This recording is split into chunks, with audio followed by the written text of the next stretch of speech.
He was 18 years old when his stepmother told him he had inherited a worthless machine shop.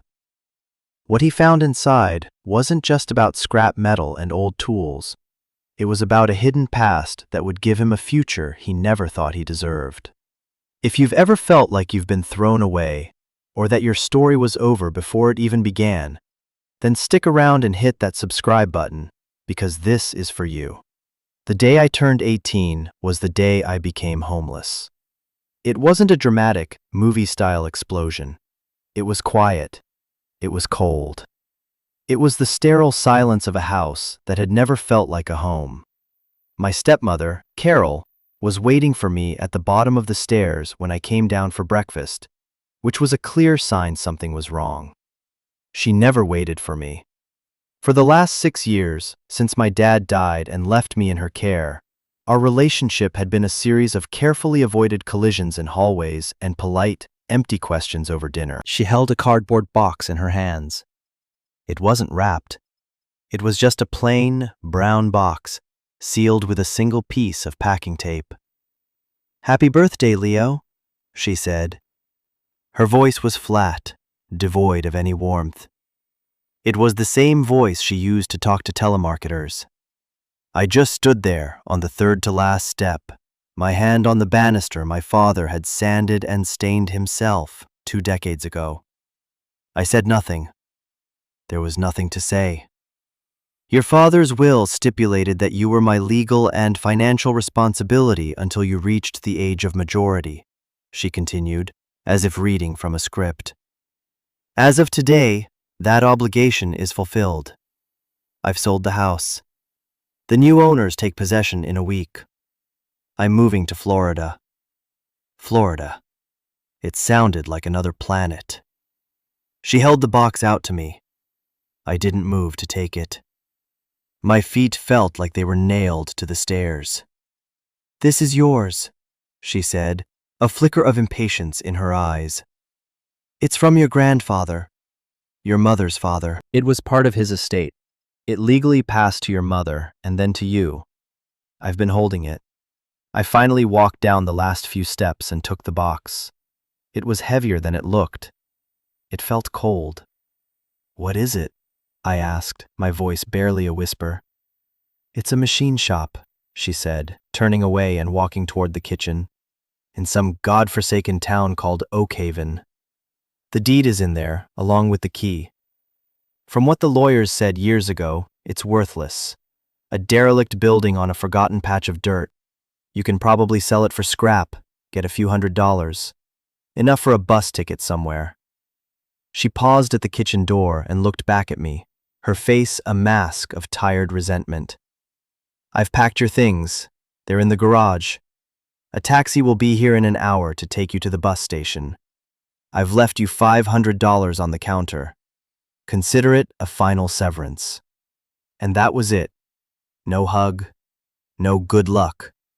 Just a transaction, an obligation met. A burden lifted. I stood alone in the foyer, the house suddenly feeling vast and empty around me. The smell of lemon cleaner couldn't hide the scent of decay, the slow 6-year rot of a family. I looked down at the box. My grandfather. I barely remembered him. He died when I was 10, a year before my mom got sick. He was a quiet, calloused man who smelled of grease and metal, a ghost in the corners of my earliest memories. My mom had loved him fiercely, but after she married my dad, they had drifted apart. A fight about my father's business, my mom had once said vaguely. Something they never recovered from. I ran my thumb over the taped seam of the box. A worthless machine shop.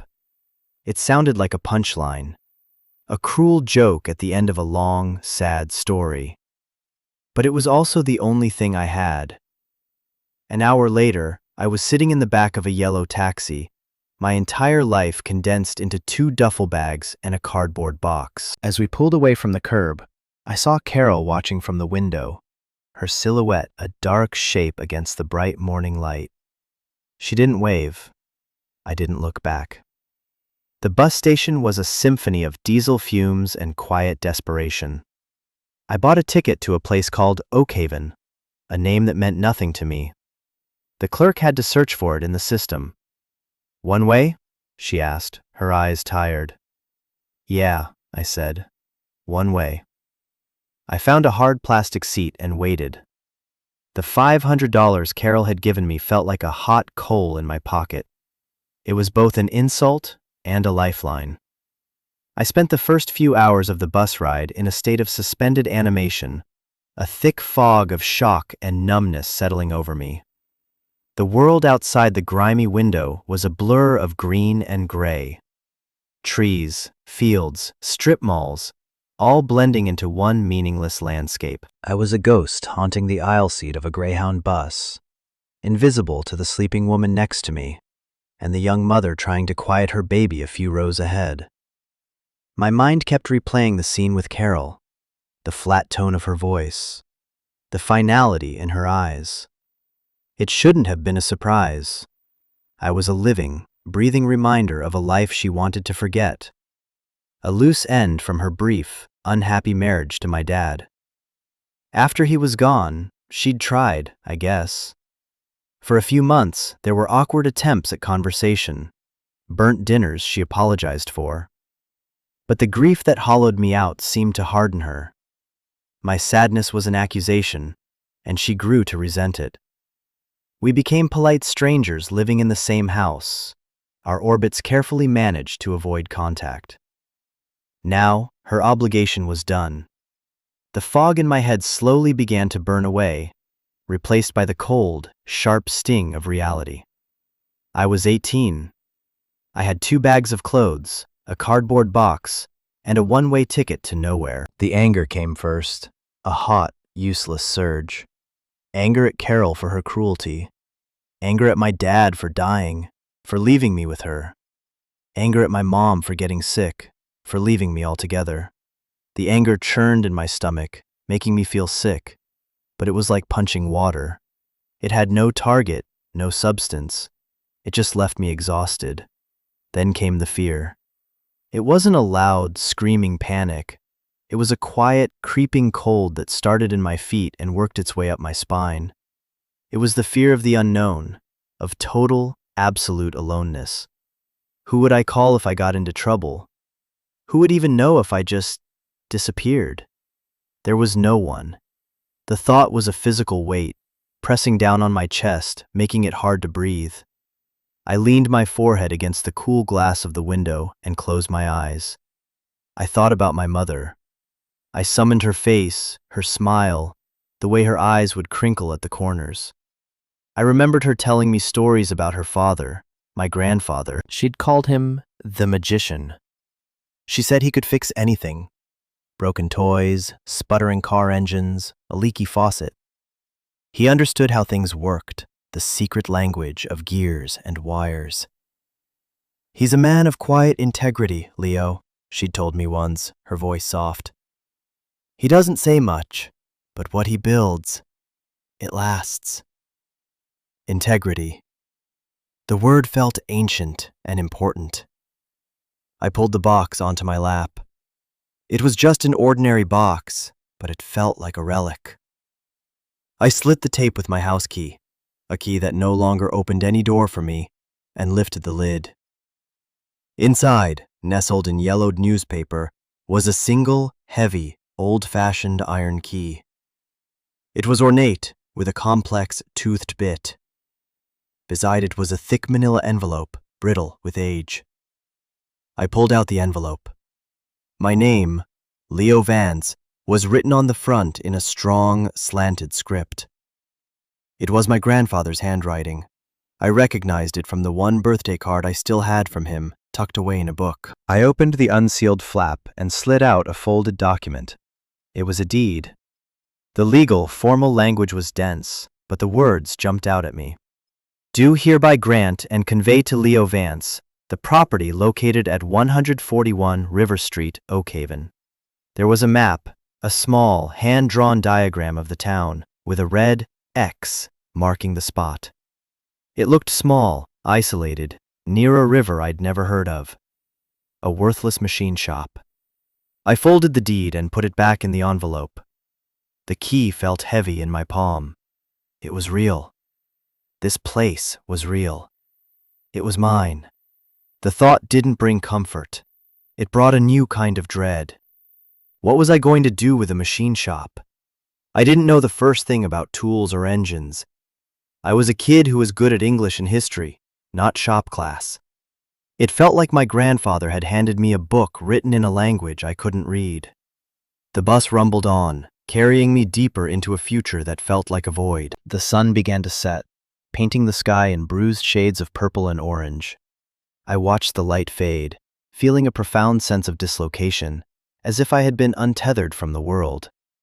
I was just a boy in a box, hurtling through the dark. I must have fallen asleep, because the next thing I knew, the bus driver was calling out, "Oak Haven, last stop." I jolted awake. The bus was mostly empty. Outside the window, darkness. A single streetlight illuminated a small, sad-looking depot. I grabbed my bags and the box and stumbled out into the cold night air. The air in Oak Haven was different. It was crisp and clean, smelling of damp earth, pine trees, and something faintly metallic, like rain on old iron. The bus station was little more than a one-room building with a flickering fluorescent light. A sign on the door said it closed at 11 p.m. It was 10:55. I was the only one who had gotten off. The bus pulled away with a hiss of its air brakes, its red taillights shrinking into the darkness, leaving me utterly alone. The silence that descended was absolute. No traffic, no sirens, no distant hum of a city. Just the sound of my own breathing and the chirping of crickets. I looked at the hand-drawn map again, under the weak streetlight. River Street wasn't far. According to the little diagram, it was a 10-minute walk. I hoisted the duffel bags over my shoulders, tucked the box under one arm, and started walking. The town was asleep. The shops on the main street were dark, their windows like vacant eyes. There was a diner with a faded sign, a hardware store, a post office. It looked like a town that time had forgotten to update. The buildings were old, mostly brick, with a proud but weary look to them. It felt like walking onto a movie set after the crew had gone home. I turned onto River Street. The name was literal. A wide, dark river flowed slowly on my left, the water black as ink. On my right was a row of warehouses and industrial-looking buildings, all of them dark and silent. They looked like sleeping metal giants. The air grew colder near the water. A thin mist was rising from the surface, coiling around the wooden pilings of an old dock. I checked the numbers on the buildings. 135, 137, 139, and then 141. I stopped. It was exactly as Carol had described it. And it was worse. The building was a long, low structure of corrugated metal, rusted in jagged patches like an old wound. The roof sagged in the middle, looking like one heavy snowfall would bring the whole thing down. The windows were opaque with years of grime, and one was boarded up with weathered plywood. A large, sliding garage door was padlocked, the metal groaning under the weight of its own rust. To the left was a smaller, single door, the one that presumably matched the key in my pocket. Vance and Son Machining was painted above the main door in faded white letters, the Son almost completely weathered away.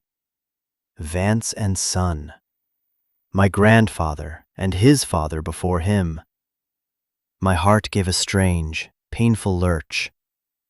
This wasn't just a building. It was a piece of my history, a history I knew nothing about. I walked up the 3 cracked concrete steps to the side door. The air was thick with the smell of decay and stagnant water from the nearby river.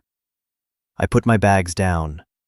My hand was shaking as I inserted the iron key into the lock. It felt like I was waking something that had been sleeping for a very long time. The lock was stiff. I had to put my shoulder into it, turning the key with both hands. For a moment, I thought it was rusted shut. Then, with a loud, grating crack, the tumblers gave way. The sound echoed in the silent street. I pushed the door open. It scraped against the concrete floor. A low, mournful groan. A wave of air washed over me from inside. It was an ancient smell. Cold oil, metal dust, and the dry, papery scent of time itself. I stood on the threshold, peering into the absolute blackness within. This was it, my inheritance. A dark, empty, worthless building at the edge of a forgotten town. For a second, all I wanted to do was turn around, walk back to the bus station, and wait for the first bus out in the morning. Go anywhere. But where? The $500 wouldn't last forever. And a deeper, quieter part of me, the part that still held a memory of my mother's voice, knew that this was it. This was the only door left open to me. Taking a deep breath that did nothing to calm the frantic beating of my heart, I stepped inside. The door swung shut behind me with a heavy, final-sounding thud, plunging me into complete darkness. My hand fumbled along the wall, searching for a light switch. My fingers brushed against cobwebs, flaking paint, and then, finally, a cold, smooth toggle switch. I flipped it. Nothing happened. I tried again. Still nothing. The power was off. Of course it was. I pulled out my phone, its screen a blinding beacon in the oppressive dark. I turned on the flashlight, the narrow beam cutting a path through the gloom. The light played over a vast, cavernous space. It was filled with monstrous shapes, silent metal beasts sleeping under thick blankets of dust. Lathes, drill presses, milling machines. I didn't know their names, but I could feel their immense, dormant power. They were arranged in neat rows, a silent army waiting for orders that had stopped coming long ago. Cobwebs stretched from machine to machine like ghostly bunting. The concrete floor was stained with ancient spills of oil and littered with metal shavings that crunched under my feet like broken glass. A fine layer of dust covered everything, a gray snow that had been falling for years. It was a tomb, a monument to forgotten work. I swept the light around the room. In the back corner, a small, glass-paned door was set into a cinder-block wall. An office. I made my way toward it, my footsteps the only sound in the cavernous silence. The duffel bags felt impossibly heavy. The office door was locked, but it was a simple, modern lock, not the ancient iron beast on the main door. I remembered the box. I had left it outside. I went back, propped the heavy main door open with a stray brick, and retrieved it. Rummaging inside, my fingers found a small ring of keys. The second one I tried clicked open the office lock. The office was small, maybe 10 feet by 10 feet. It contained a single metal desk, a worn-out swivel chair with cracked vinyl, and a row of green filing cabinets. Unlike the main shop floor, the office was relatively clean. There was dust, yes, but it was a thin layer, not the thick shroud that covered everything else. It felt like someone had been here more recently. My phone's beam fell on the desk. On its clear surface sat a single object, a gray metal lockbox, the kind you might keep petty cash in. It wasn't dusty at all. It looked like it had been placed there yesterday.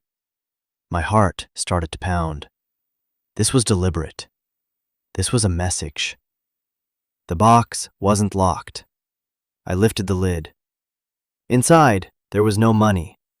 There was only a thick, cream-colored envelope. My name, Leo Vance, was written on it in that same, familiar, strong script.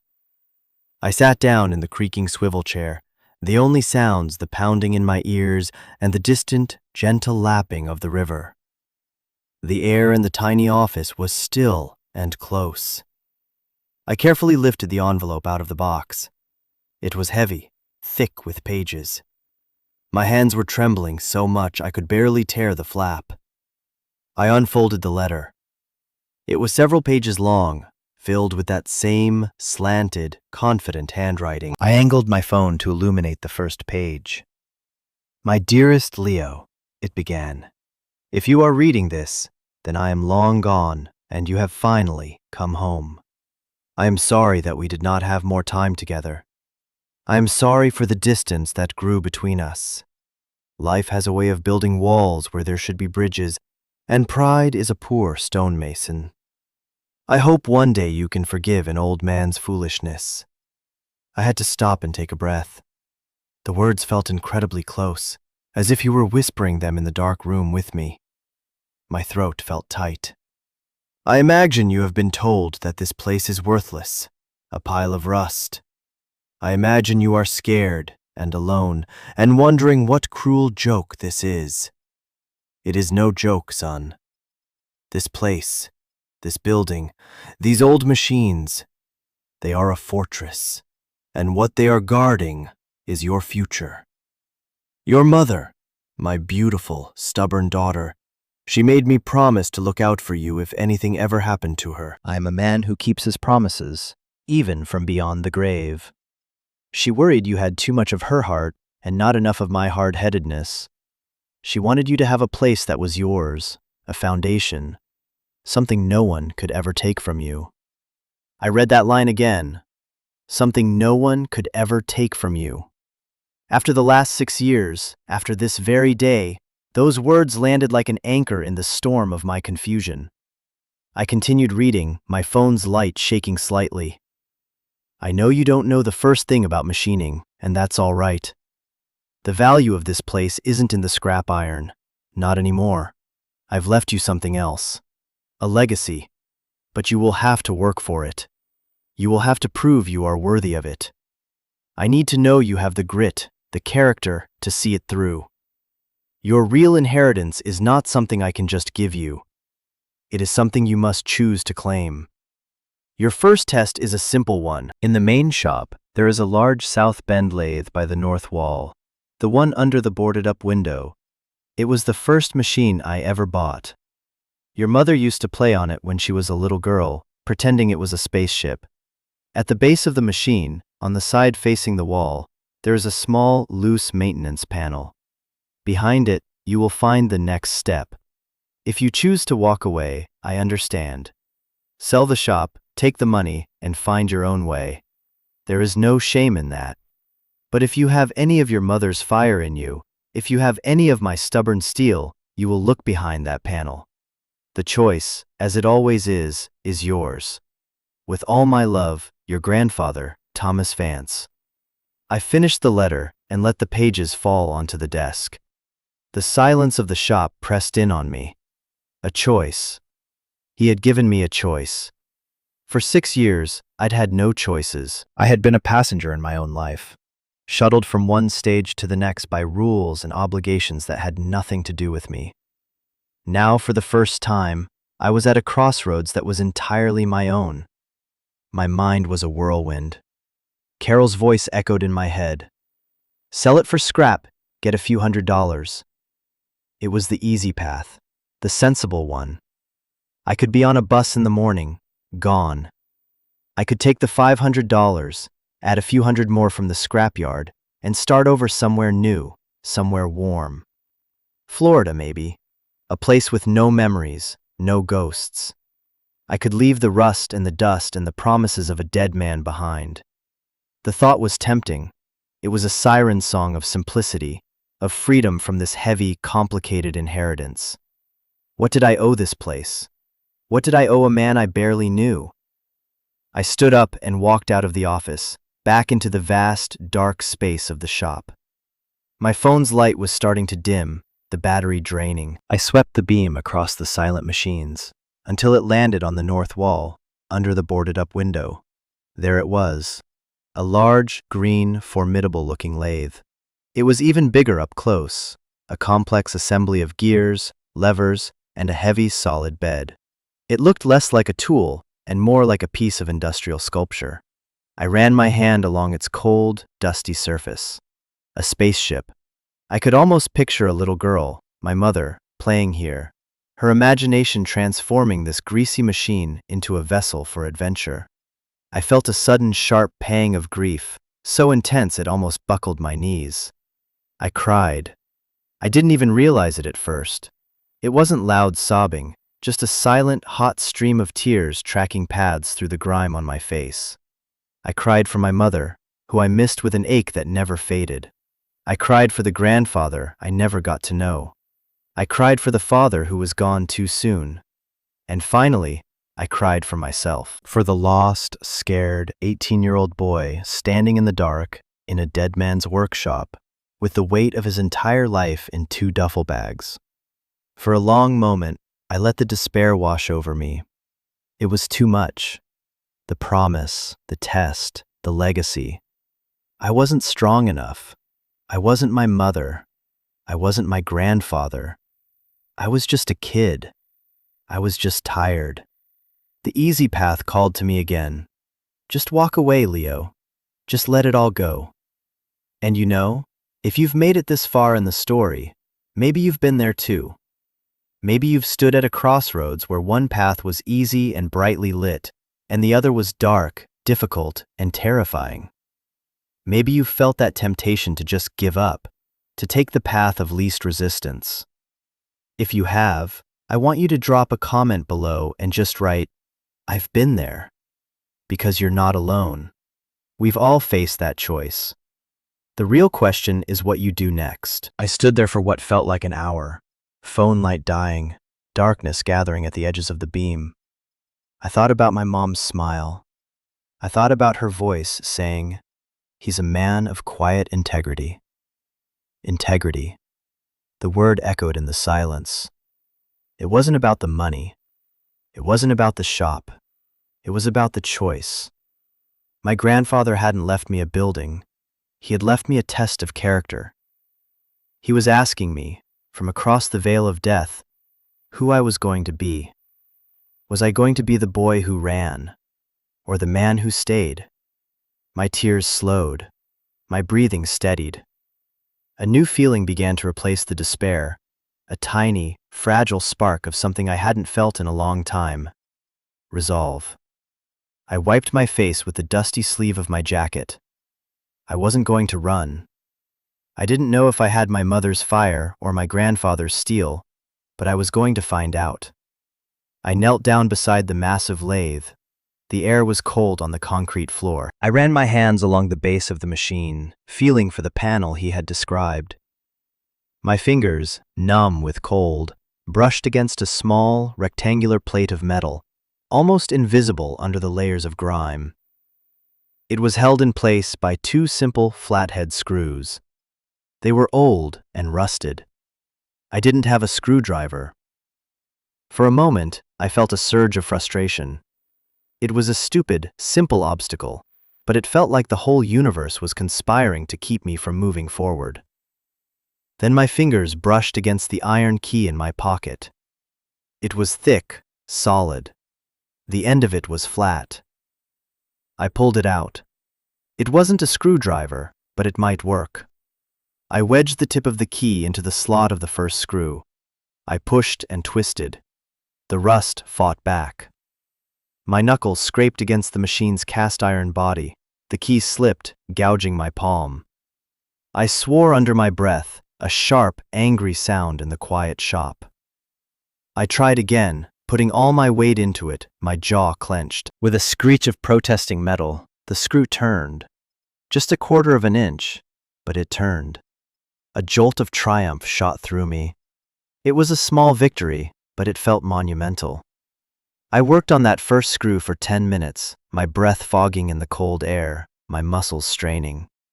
Finally, it came loose. The second screw was just as stubborn, but I was relentless now. The initial despair had been burned away by the simple, physical act of trying. I was no longer thinking about Carol or the money or how scared I was. I was focused on one thing, getting that screw to turn. When the second screw finally came free, I felt a wave of relief so profound it left me dizzy. I pried the small metal panel off. It came away with a sucking sound, revealing a dark, rectangular cavity in the base of the machine. I shone my failing phone light inside. My breath caught in my throat. It wasn't a stash of cash or a hidden treasure map. It was a book, a thick, leather-bound ledger, its cover worn smooth with use.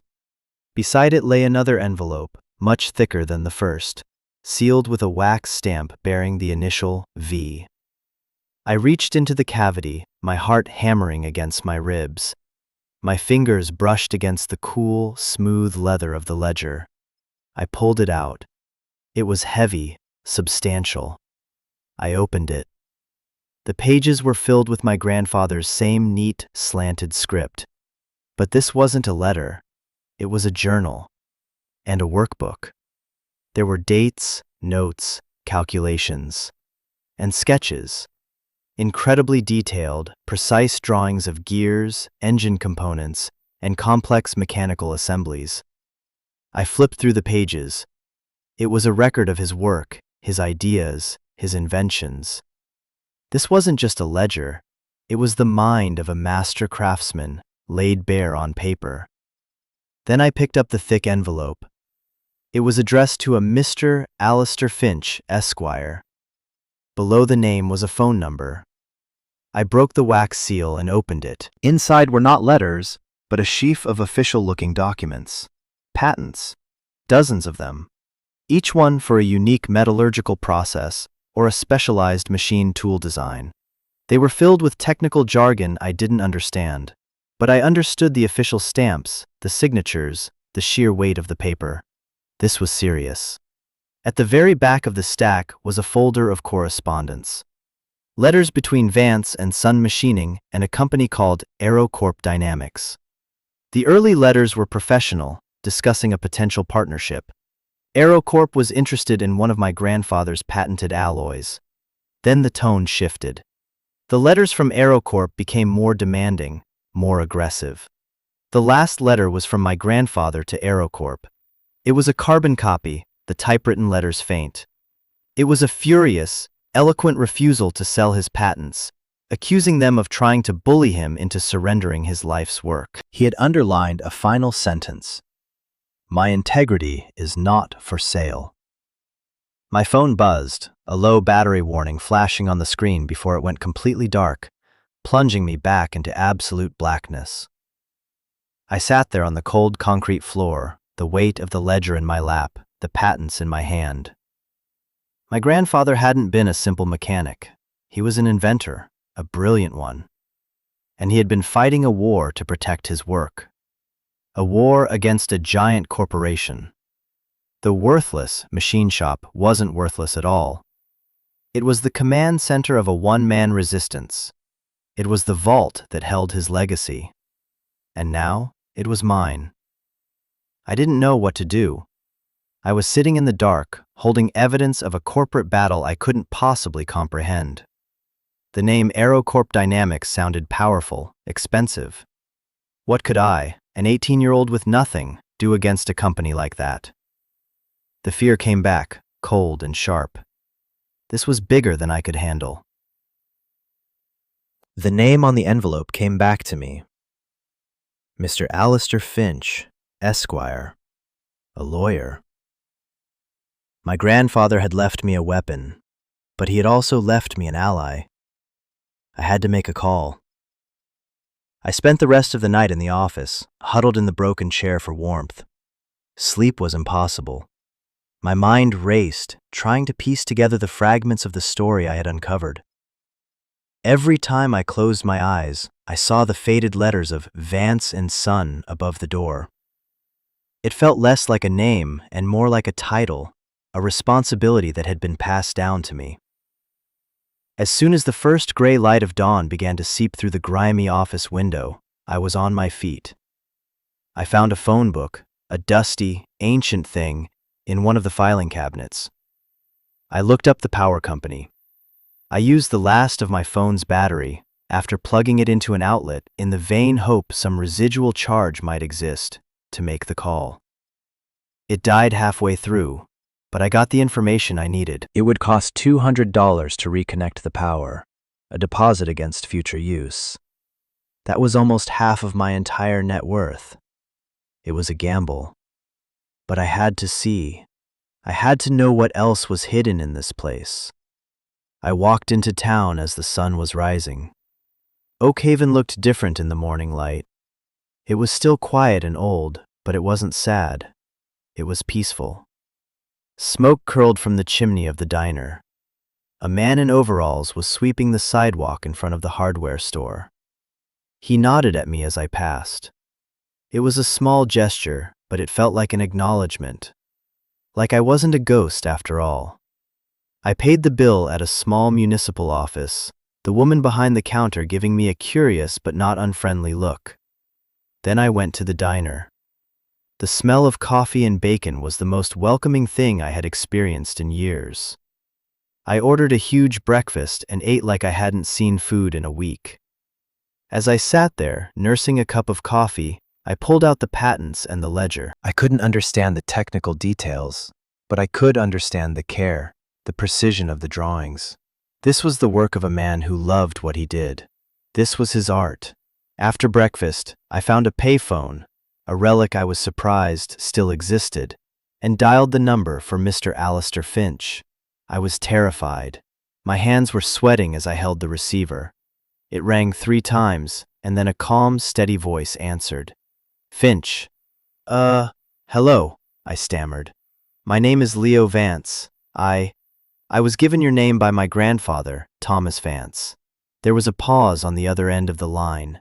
It was a long silence, filled with unspoken history. I thought he might have hung up. Then the voice came back, softer this time. Thomas's grandson. I've been waiting for your call for a long time, son. Where are you? I'm in Oakhaven, I said. I'm at the shop. Good, Mr. Finch said. Don't leave. Don't talk to anyone. And don't, under any circumstances, agree to sell that property. Do you understand me, Leo? I think so, I said, my voice barely a whisper. I found the patents and the letters from AeroCorp. I heard him take a deep breath. Then you know. Your grandfather was a brilliant man, Leo. A genius in his field. AeroCorp tried to buy his alloy patents 10 years ago. When he refused, they stole them. They reverse-engineered his work and filed their own patents, claiming the innovation was theirs. They built a $1 billion aerospace division on the back of your grandfather's genius. The story tumbled out of him, calm, factual, but with an undercurrent of cold fury. My grandfather had tried to fight them. He'd hired Mr. Finch. They'd prepared a lawsuit. But AeroCorp had deeper pockets. They buried him in legal motions, bled him dry. He couldn't afford to continue the fight in court, so he retreated. He came back here, to Oakhaven, to the shop his father had started. He fortified it. He hid everything, his original research, his lab notes, his signed and dated proofs of invention, the ledger. The shop wasn't just a shop, it was an evidence locker. AeroCorp knows the evidence is there, Mr. Finch explained. They can't risk it ever seeing the light of day. For the last few years, they've been trying to buy the whole block, the whole waterfront, under the guise of a shell corporation called Riverfront Development. They want to level the entire area, bulldoze your grandfather's shop, and bury his legacy under a pile of luxury condos. Your stepmother, I'm sorry to say, was contacted by them. They offered her a paltry sum for the property, and she was all too eager to sign it over to you so you could sell it. The pieces clicked into place. Carol's dismissal, her insistence that it was worthless. She hadn't been lying, she had just been ignorant. Or maybe she just didn't care. To her, it was worthless, a problem to be disposed of. What do we do? I asked. The "we" slipped out, a hopeful, desperate plea. Now we fight back, Mr. Finch said, his voice firm. Your grandfather's case was dismissed without prejudice, meaning it can be refiled. With you as the heir to his estate, you have standing. The evidence in that shop is the key. But they will come for you, Leo. They'll try to intimidate you. They'll make you offers. They will try to crush you, just like they tried to crush him. I looked out the phone booth at the quiet main street of Oakhaven.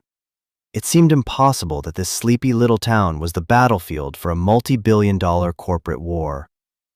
I'm not I'm not a fighter, I said, the old doubt creeping back in. Your grandfather said the same thing, Mr. Finch replied gently. He said he was just a man who liked to build things.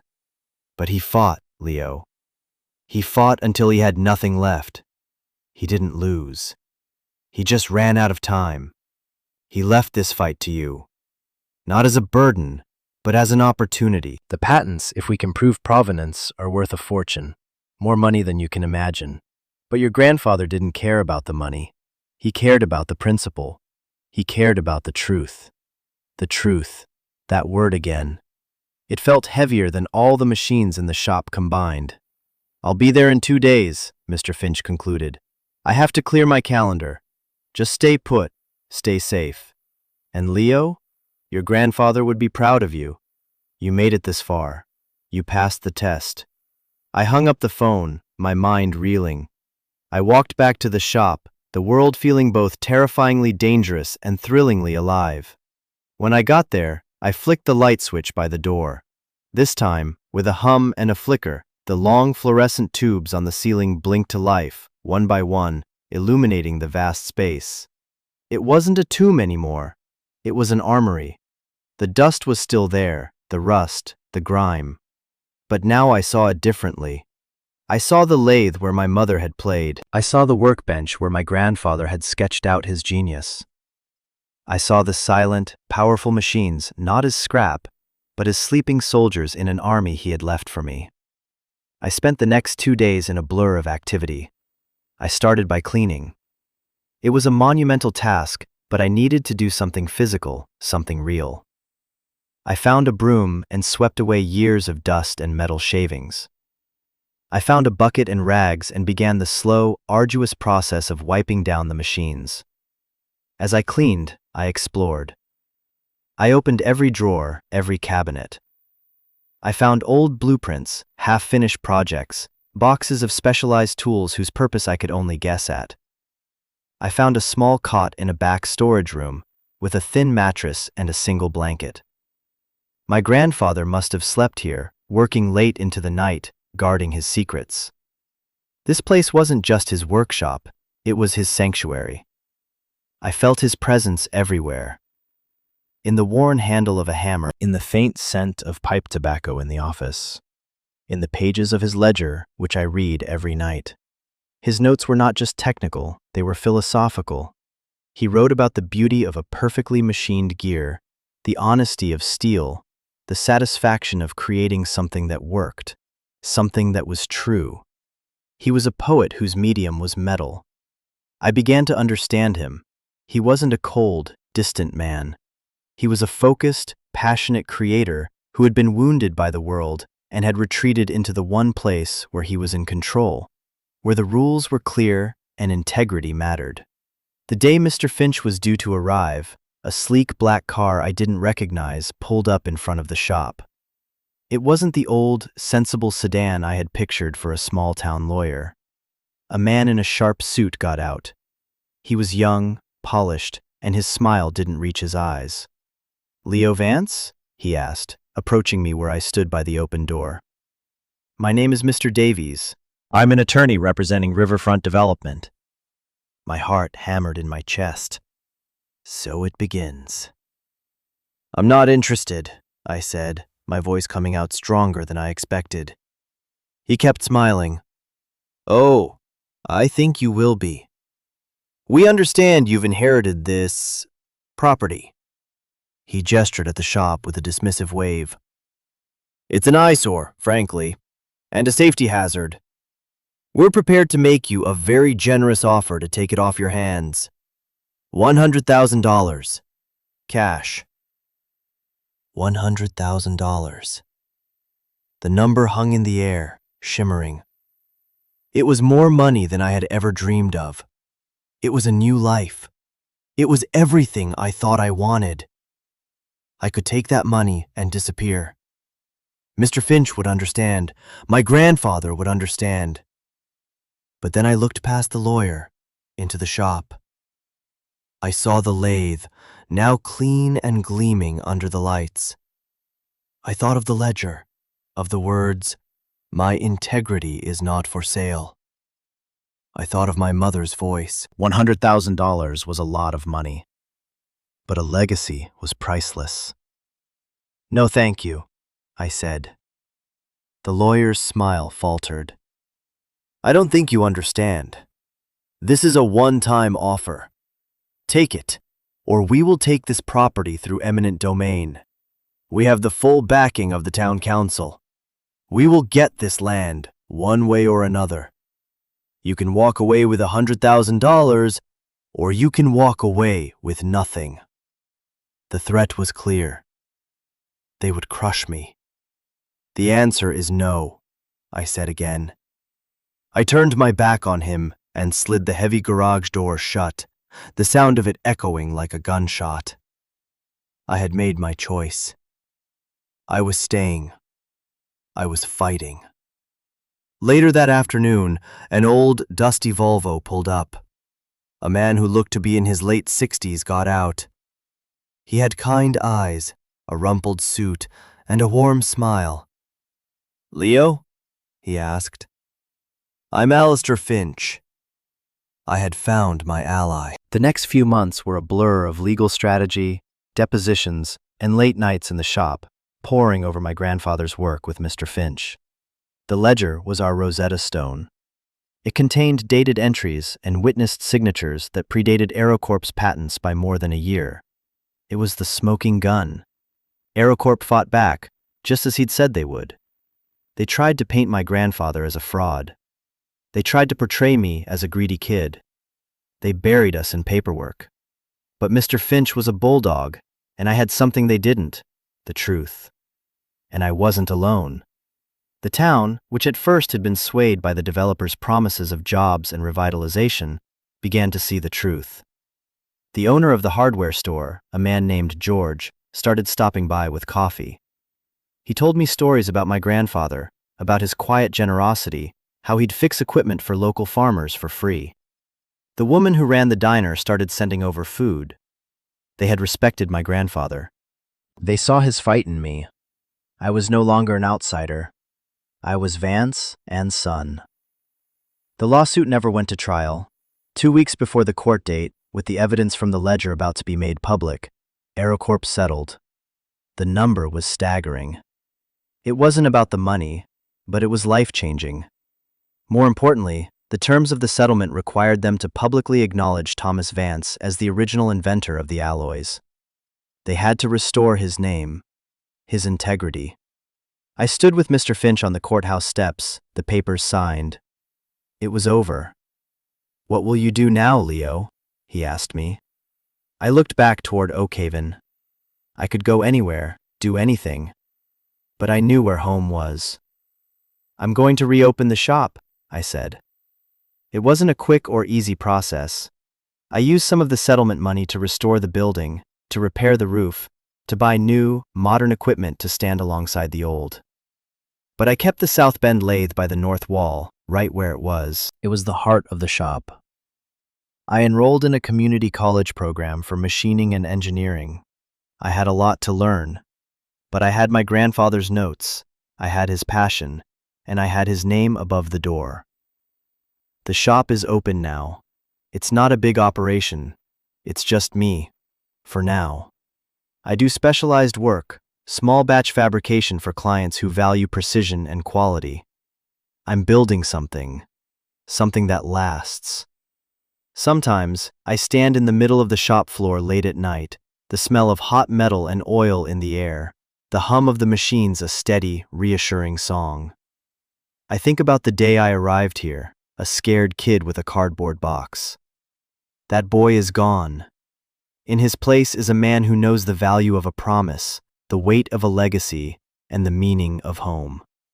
This shop, this worthless pile of rust, it didn't just give me a future. It gave me back my past. It gave me a father I never knew I had. It gave me myself. My story isn't a fairy tale. The scars are still there. The grief from my parents is a quiet companion that will walk with me always. But it's no longer a crippling weight. It's a part of who I am. And who I am is a man my mother and grandfather would be proud of. So I want to ask you, what is the inheritance that you carry? It might not be a building or a box of patents. It might be a lesson someone taught you, a promise you made, a quiet strength you didn't know you had until you were tested. Your real inheritance is the character you build when life tries to tear you down. If this story meant something to you, if it stirred something in your own heart, please consider subscribing to the channel. My goal is to share stories that matter, for people who have been through the fire and are looking for the light on the other side. And in the comments below, I'd love for you to share one thing you've inherited, not money or property, but a piece of wisdom or strength that has saved you. I'll be reading every single one. Thank you for listening. And remember, sometimes the things that look like burdens are actually the foundations we can build our entire lives on. You just have to be brave enough to start building.